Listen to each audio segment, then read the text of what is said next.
ప్రతిరోజు ప్రత్యేక హోదా గురించి మాట్లాడారు. ప్రతిపక్ష నాయకునిగా చంద్రబాబు గారు ముఖ్యమంత్రిగా ఉండగా ప్రతిపక్ష నాయకుడిగా జగనన్న గారు ఎన్నో నిరాహార దీక్షలు చేశాడు స్పెషల్ స్టేటస్ కోసం. ఆ రోజు జగనన్న గారు అన్న మాట, మూకుమ్మడిగా అందరు ఎంపీలు రాజీనామా చేద్దాం, అప్పుడు బీజేపీ పార్టీ ఎలా స్పెషల్ స్టేటస్ ఇవ్వదో చూద్దాం అన్నారు. ఆ తర్వాత ఎన్నికలు వస్తే స్పెషల్ స్టేటసే నినాదంగా తీసుకొని జగనన్న గారు మొత్తం ఎంపీలను నాకు ఇయ్యండి, నా ఎంపీలను గెలిపించండి, నా ప్రభుత్వాన్ని తీసుకురండి, కేంద్రంలో స్పెషల్ స్టేటస్ ఎలా రాదో చూద్దాము, కేంద్రం మెడలు వంచైనా సరే స్పెషల్ స్టేటస్ తీసుకొస్తామన్న మాట అవాస్తవమా? తీరా అధికారంలోకి వచ్చినాక ఒక్కటంటే ఒక్కటైనా నిజమైన ఉద్యమం చేశాడా జగనన్న గారు? ఒక్కసారంటే ఒక్కసారైనా బీజేపీని నిలదీయడం కాదు కదా, కనీసం మాట వరుసకైనా స్పెషల్ స్టేటస్ ఏదండి అని ఒక్కసారైనా అడిగిన పాపాన పోలేదు.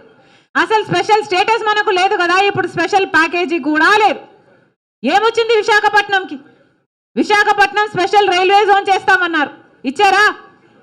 ఉత్తరాంధ్రకు స్పెషల్ ప్యాకేజ్ అన్నారు, ఇచ్చారా? శుభ్రంగా ఉన్న ఉక్కు ఫ్యాక్టరీ, వైజాగ్ స్టీల్ ఫ్యాక్టరీ, అసలు వైజాగ్కే తలమానికం, అలాంటి దాన్ని తీసుకెళ్ళి ఇప్పుడు సర్వనాశనం చేస్తున్నారు. ఇక్కడే ఉంది గన్నవరం పోర్టు.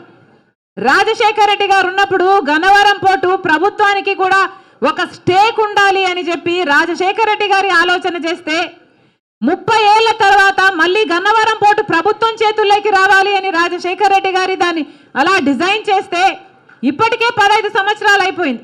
రాజశేఖర రెడ్డి గారు ఉంటుంటే, ఆయన ప్లానే గనక అమలై ఉంటే ఇంకొక 15 ఏళ్లకు ఆ గన్నవరం పోర్టు మళ్ళీ ప్రభుత్వం చేతికి వచ్చేది. అలాంటిది ఆయన కొడుకై ఉండి జగన్మోహన్ రెడ్డి గారు ఏం చేశారు?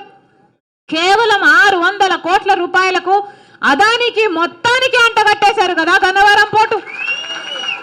ఇప్పుడు ప్రభుత్వానికి ఏ స్టేకు లేదు, ప్రభుత్వం చేతికి ఎప్పటికీ రాదు, పూర్తిగా అప్పనంగా అప్పగించేశారు. ఎవరి సొమ్మును అప్పగించారు? ప్రజల సొమ్ము కాదా?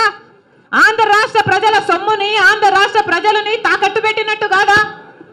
వీళ్ళ కుమ్మక్కు రాజకీయాల కోసం ఆంధ్ర రాష్ట్ర ప్రజలను తాకట్టు పెట్టారు. ఇది వాస్తవం వాస్తవం వాస్తవం. బీజేపీ ప్రభుత్వం అధికారంలో 10 సంవత్సరాలుగా ఉంది. మనకు స్పెషల్ స్టేటస్ ఇవ్వలేదు, పోలవరానికి కావాల్సిన 90% నిధులు ఇవ్వలేదు, మనకు రాజధాని ఇవ్వలేదు, సంవత్సరానికి 2 కోట్ల ఉద్యోగాలు బిడ్డలకు ఇస్తామన్నారు.